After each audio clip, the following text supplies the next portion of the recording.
सुप्रभात बेटा, आप सब कैसे हो? बोर्ड की तैयारी कैसे चल रही है? बेटा, आज हम हिंदी काव्य के 7वें पाठ राम नरेश त्रिपाठी को पढ़ाने जा रहा हूँ, जिन्होंने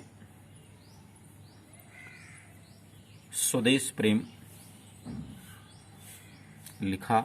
उस स्वदेश प्रेम नामक शीर्षक को पढ़ेंगे। उससे पहले बेटा हम राम नरेश त्रिपाठी के जीवन को संक्षेप में जानेंगे, क्योंकि इससे भी 3 नंबर का प्रश्न आपको आना है। तो जीवन परिचय की तैयारी में क्या क्या विषय पर हमें ध्यान रखना है, आपके संक्षेप में ये, जैसा कि स्क्रीन पर आप देख रहे होंगे, ये संक्षेप में कवि का परिचय है। तो सबसे पहले तो इसको आप याद रखेंगे। बोर्ड परीक्षा में हो सकता है, यदि आपको स्मरण रहे सही सही तो इसको लिख सकते हैं, नहीं तो इस तरह से भी लिखेंगे आप।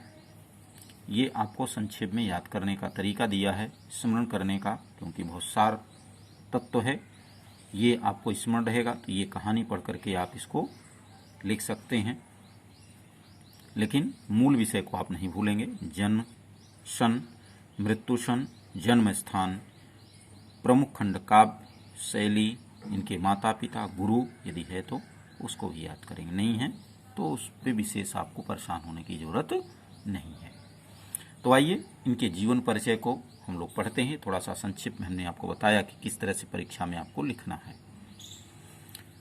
राम नरेश त्रिपाठी का जन्म सन 1889 ईस्वी में जिला जौनपुर, उत्तर प्रदेश के अंतर्गत कोयरीपुर गांव में एक साधारण कृषक परिवार में हुआ था।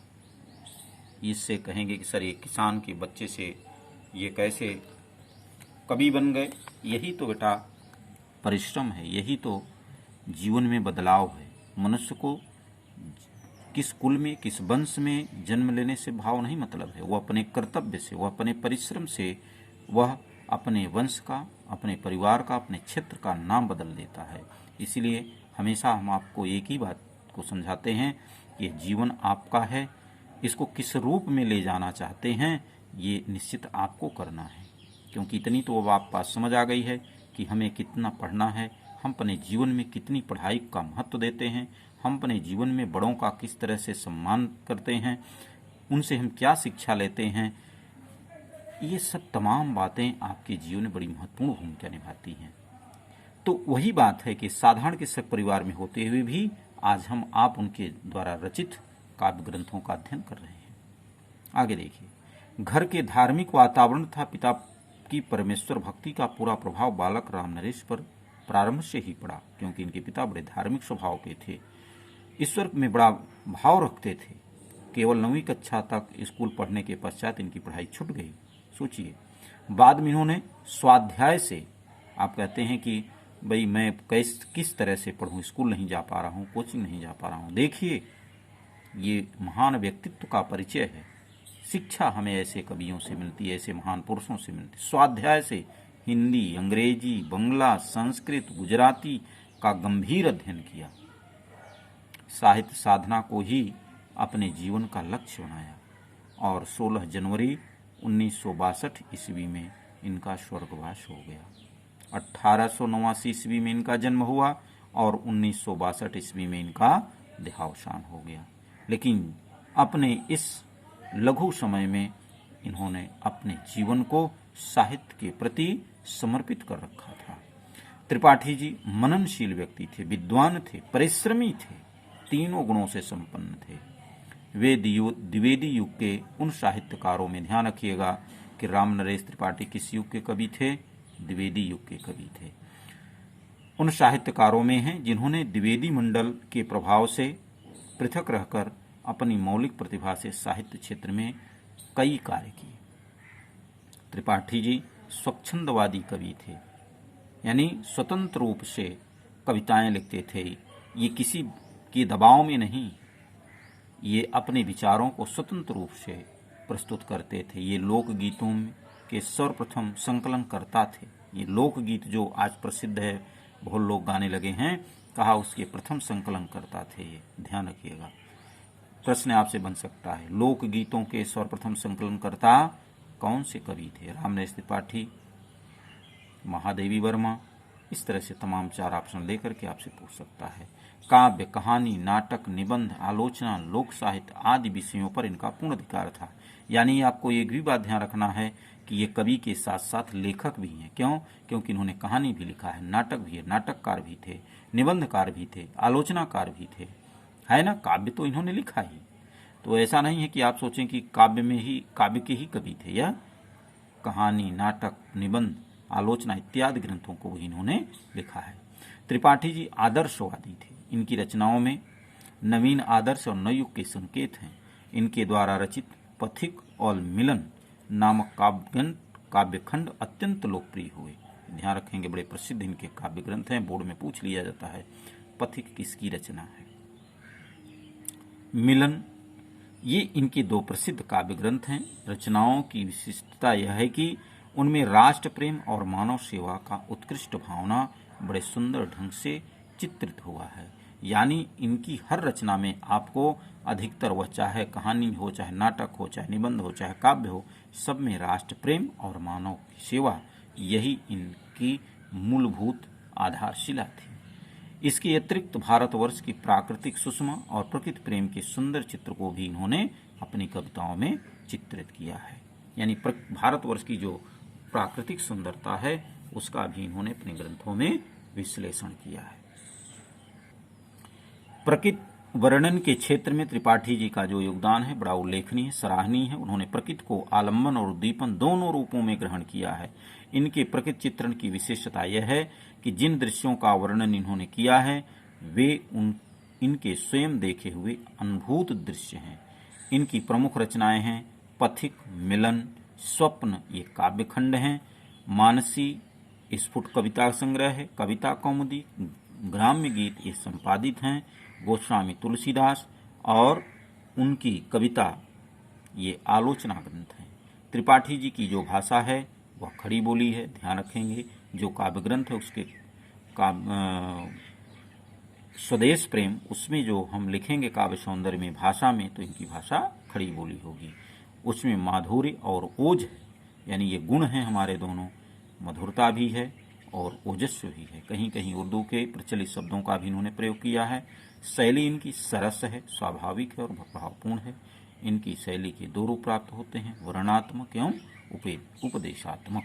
ठीक है बेटा, तो ये संक्षेप में था इनके जीवन परिचय से जुड़ी हुई कुछ महत्वपूर्ण बातें, और मैंने आज विस्तार से आपको बताने की कोशिश की कि ये इससे भी 3 नंबर की सवाल आती है, तो इसको भी विधिवत आप पढ़ेंगे, जिससे आपको बोर्ड में पूर्णतः अंक की प्राप्ति हो, किसी प्रकार की कोई कमी न रहे। तो इनका जो ये स्वदेश प्रेम शीर्षक आप देख रहे हैं, यह किस काव्य ग्रंथ से संकलित है? स्वप्न। ध्यान रखेंगे, स्वप्न नामक काव्य ग्रंथ से संकलित है।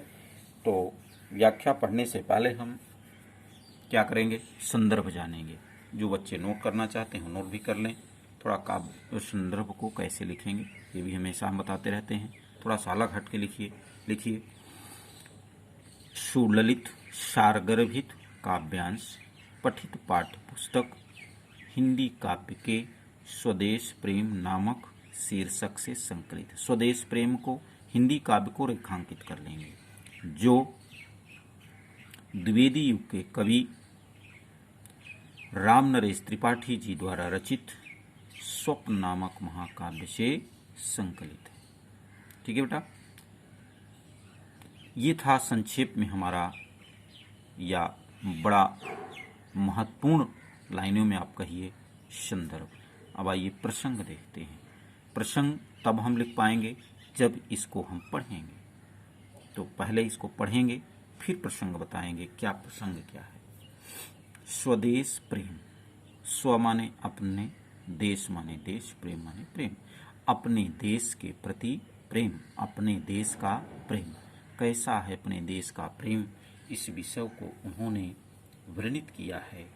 ये देशभक्ति है कि हम अपने देश के प्रति किस तरह का प्रेम भाव प्रकट करते हैं। कविता के माध्यम से, शरीर के माध्यम से, मन के माध्यम से, धन के माध्यम से, जो भी हमारा है वह हम अपने देश के लिए किस तरह से समर्पित है। जिस सामर्थ्य में हम हैं उस सामर्थ्य के अनुसार, उस शक्ति के अनुसार कैसे हम अपने आप को समर्पित करते हैं। इस विषय का यहाँ पर कवि ने वर्णन किया है। देखिए, सबसे पहले भारत देश की विशिष्टता के विषय में बताया गया। पढ़ें पहले। अतुलनीय जिनके प्रताप का साक्षी है प्रत्यक्ष दिवाकर, घूम घूम कर देख चुका है जिनकी निर्मल कीर्ति निशाकर, देख चुके हैं जिनका वैभव ये नभ के अनंत तारागण, अंगणित बार सुन चुका है नभ जिनका विजय घोष रण गर्जन। क्या बात कहा। यानी यहाँ पर प्रसंग क्या बनेगा, प्रस्तुत काव्यांश में त्रिपाठी जी ने भारत की विशिष्टता का, भारत का महत्व बताते हुए, भारत की सुंदरता का वर्णन करते हुए लिखा है कि, क्या लिखा है व्याख्या में, अतुलनीय जिनके प्रताप का, अतुलनीय माने जिसकी तुलना न की जा सके। तो जिसकी तुलना न की जा सके, किस चीज की तुलना न की जा सके, प्रताप का, जिसका प्रताप है, जिसका महत्व है, जिसका गुण है। कहा इस देश का जो प्रताप है, इस देश का जो पराक्रम है, इस देश की जो वीरता है, कहा वह अतुलनीय है, जिसकी तुलना नहीं की जा सकती। वो है कौन, तो कहा भारत देश। भारत देश की, अपने देश की विशिष्टता बता रहे हैं कवि जी। कहते हैं कि इस भारतवर्ष का जो पराक्रम है, इसकी जो विशिष्टता है वह अतुलनीय है। और अतुलनीय इसलिए है, कहा ये मैं नहीं कह रहा हूं, साक्षी है प्रत्यक्ष दिवाकर। साक्षी है, साक्षी माने कहते हैं गवाह। कहा गवाह कौन है, कहा प्रत्यक्ष दिवाकर, प्रत्यक्ष रूप से सूर्य। दिवाकर माने सूर्य, आदित्य, आंख, दिवाकर, प्रभाकर, भानु, भास्कर, ये सब किसके पर्यायवाची हैं, सूर्य के। तो कहा कि इस अतुलनीय पराक्रम का जो प्रत्यक्षदर्शी है, जिसने देखा है, वह कौन है, सूर्य है। और इससे बड़ा और कोई प्रमाण देने की क्या जरूरत है। ऐसा इसलिए इसका जो प्रताप है, पराक्रम है, वह अतुलनीय है। आगे देखिए, घूम घूम कर देख चुका है, घूम घूम करके, भ्रमण कर करके देख चुका है कौन, जिसकी निर्मल कीर्ति निशाकर, जिसकी कीर्ति निर्मल है। ऐसी निर्मल कीर्ति को भ्रमण करके, घूम घूम करके किसने देख लिया है, निशाकर। निशाकर माने चंद्रमा। चंद्रमा को क्या कहा जाता है, निशाकर कहा जाता है। निशा माने रात्रि होता है, और कर माने विचरण कर, रात्रि में जो, उसी को निशाकर कहते हैं। तो रात्रि का जो स्वामी है वह चंद्रमा। तो कहा कि जिसकी कीर्ति को, जिसकी निर्मल कीर्ति को किसने देख रखा है, कहा कि चंद्रमा ने। देख चुके हैं जिनका वैभव, इनका जो वैभव है, ऐश्वर्य है, वो किसने देख रखा है, कहा नभ के अनंत तारागण। नभ माने आकाश, अनंत माने असंख्य, तारागण माने तारों का समूह, स्टार जिसको आप कहते हो। तो कहा अनंत असंख्य तारों का जो समूह है, कहा वह आकाशमंडल के असंख्य तारों का जो समूह है, कहा वह इस भारत देश के ऐश्वर्य को, वैभव को देख चुका है। अंगणित बार सुन चुका है नभ जिनका विजय घोष रण गर्जन।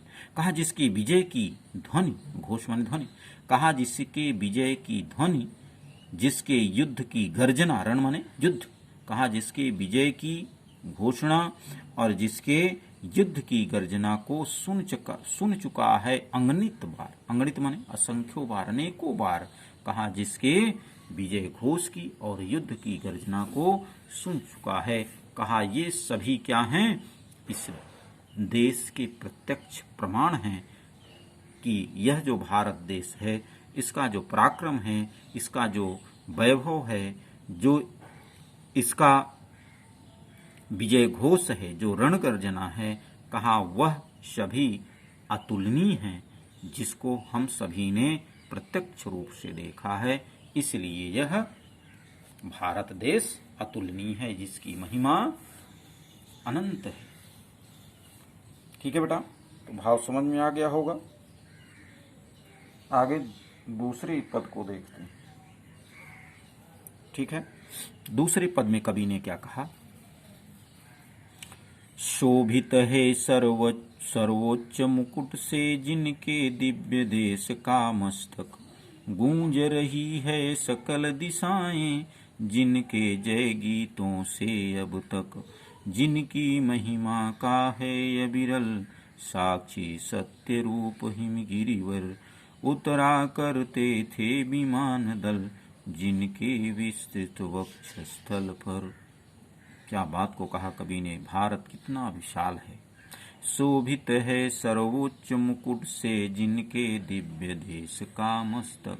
कहा जिस अलौकिक, दिव्य माने अलौकिक देश का मस्तक, कहा भारत देश का जो मस्तक है, कहा वह सर्वोच्च मुकुट से सुशोभित है। तो कहा इसका सबसे ऊंचा जो मुकुट है, यानी सबसे ऊंची चोटियां जहां पर विराजमान हैं, वह है कौन सा देश? भारत देश। और वो किसकी चोटियां हैं? हिमालय की हैं। तो कहा कि हिमालय की ये जो चोटियां हैं, जो उस अलौकिक देश के मस्तक पर किस रूप में विद्यमान है? तो कहा मुकुट के रूप में।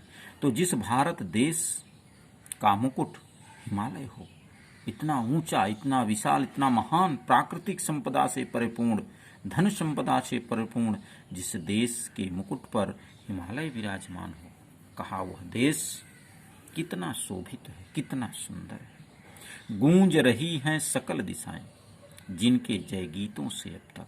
कहा संपूर्ण दिशाओं में जिसका जयकार आज भी गुंजायमान है, गुंजरित हो रहा है, ऐसा है वह देश। जिनकी महिमा का है अविरल साक्षी सत्य रूप हिमगिरिवर। कहा जिसकी महिमा अब भी अविरल है, जिसकी महिमा, अविरल का भाव क्या है? अविरल का भाव है निरंतर, बिना रुके, जिसकी महिमा निरंतर आगे बढ़ रही है। और इसका प्रत्यक्ष साक्षी कौन है? का सत्य रूप से हिमगिरिवर। हिम माने बर्फ, गिरि माने पर्वत, वर माने श्रेष्ठ। तो कहा जो बर्फ से ढका हुआ हो, बर्फ से जो युक्त हो, ऐसा श्रेष्ठ पर्वत कौन सा? हिमालय। तो कहा हिमालय, हिमगिरिवर का अर्थ क्या हो जाएगा? श्रेष्ठ हिमालय, जिसका सत्य रूप से प्रत्यक्ष दिवाकर, प्रत्यक्ष प्रमाण है, जिसको वह प्रस्तुत करता है, जिसकी महिमा का गुणगान करता है, जो कि आज भी विराजमान है, जिसकी महिमा निरंतर आगे बढ़ा रहा है, ऐसा वह देश है, ऐसा वह हिमालय है, जो इस देश की सुंदरता को, इस देश की विशिष्टता को निरंतर बता रहा है और आगे भी प्रस्तुत करता रहेगा। उतरा करते थे विमान दल, कहा जिसके विस्तृत वक्षस्थल पर। कहा कि भारत देश का जो विशाल क्षेत्र है, उसको कवि ने हृदय स्थल बताया। वक्षस्थल माने हृदय स्थल। कहा जिसके हृदय स्थल पर, और हृदय स्थल कैसा? तो कहा विस्तृत। तो कहा फैले हुए इसके विस्तृत हृदय स्थल पर, कहा विमानों का समूह उतरा करते थे। कहा ऐसा है वह भारत देश। तो ऐसे गुणों से युक्त, ऐसी विशिष्टताओं से युक्त है हमारा भारत देश। ठीक है बेटा, फिर से देखिए दूसरे पद को। कहा कि प्रस्तुत काव्यांश में कवि ने भारत देश की सुंदरता और उसकी प्राकृतिक सुंदरता का वर्णन करते हुए लिखा है कि शोभित है, शोभायमान है सर्वोच्च मुकुट से। कहा कि सबसे ऊंचे मुकुट से जो सुशोभित है, जो अलंकृत है, कौन? तो कहा कि दिव्य देश का मस्तक, इस भारत देश का मस्तक। कहा इस भारत देश का जो मस्तक है, कहा कि वह सर्वोच्च उस हिमालय से सुशोभित है, शोभायमान है। गूंज रही हैं सकल दिशाएं। कहा जिस भारत देश के जय गीतों की ध्वनि, जिस भारत देश का जय गीतों से ध्वनि जो फैलाई जा रही, इसके जय जयकार जो किए जा रहे हैं, कहा कि वह ध्वनि चारों दिशाओं में फैल रही है। तो भारत देश के जय गीतों की जो ध्वनि है, कहा वो संपूर्ण दिशाओं में फैल रही है, जिसकी महिमा निरंतर प्रवाहित हो रही है, आगे बढ़ रही है। इसका प्रत्यक्ष रूप से जो दिवा प्रमाण है, जो प्रत्यक्ष रूप से इसका साक्षी है, जो देखने वाला है, इस विशिष्टता को प्रस्तुत करने वाला है, तो कहा वह है श्रेष्ठ हिमालय।